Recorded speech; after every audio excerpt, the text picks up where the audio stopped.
Indonesia adalah negara hukum yang mengedepankan nilai Pancasila, menekankan pemerintahan berdasarkan hukum.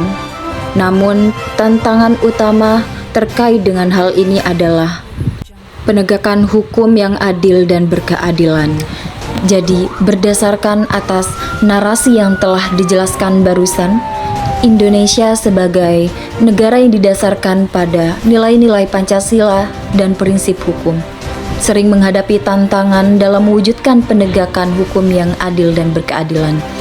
Salah satu masalah utamanya yang sering terjadi adalah ketidaksesuaian antara prinsip-prinsip yang dianut dan praktik di lapangan. Contoh, kasus korupsi seringkali tidak ditangani dengan tuntas dan adil. Beberapa pelaku korupsi bisa lolos dari hukuman atau bahkan mendapatkan hukuman yang tidak sebanding dengan kejahatannya.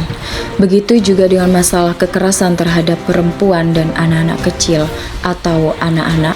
Meskipun sudah ada undang-undang yang melindungi mereka, para perempuan dan anak, seringkali kasus-kasus kekerasan ini tidak ditangani dengan cepat atau dengan tepat.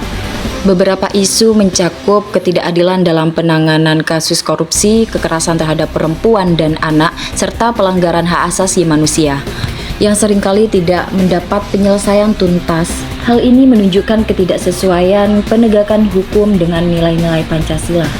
Hal ini menunjukkan adanya kesenjangan antara idealisme Pancasila yang menekankan keadilan dengan praktik menegakkan hukum di lapangan. Untuk mengatasi hal ini perlu upaya serius dalam meningkatkan kualitas aparat penegak hukum, termasuk polisi, jaksa, dan hakim. Reformasi sistem peradilan juga penting agar lebih transparan dan bisa memberikan keadilan bagi semua orang. Selain itu, isu-isu seperti perlindungan hak asasi manusia, kesetaraan gender, pemberdayaan masyarakat, dan pembangunan berkelanjutan juga menjadi tantangan besar. Misalnya, perlindungan terhadap hak-hak minoritas seringkali masih kurang atau kesenjangan antara laki-laki dan perempuan dalam kesempatan dan akses terhadap pendidikan atau pekerjaan masih ada. Upaya perbaikan melibatkan peningkatan kualitas aparat hukum, reformasi sistem peradilan untuk lebih adil dan transparan, serta peningkatan kesadaran masyarakat akan pentingnya penegakan hukum.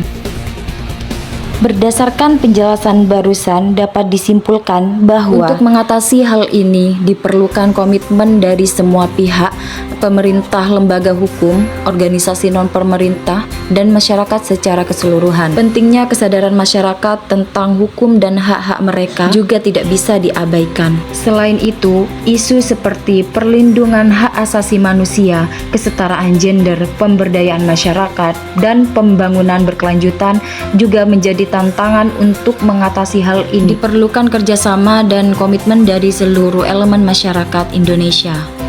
Tujuannya adalah mewujudkan negara hukum yang sesuai dengan nilai-nilai Pancasila, memberikan perlindungan hak asasi manusia, dan mencapai keadilan sosial bagi seluruh rakyat Indonesia. Tujuan utamanya adalah menciptakan negara yang sesuai dengan nilai-nilai Pancasila yang memberikan perlindungan hak asasi manusia kepada semua warga negara dan yang benar-benar menjunjung tinggi prinsip keadilan sosial bagi seluruh lapisan masyarakat. Hal ini hanya bisa terwujud jika semua pihak bersatu dan berkomitmen untuk memperbaiki sistem hukum dan sosial di Indonesia.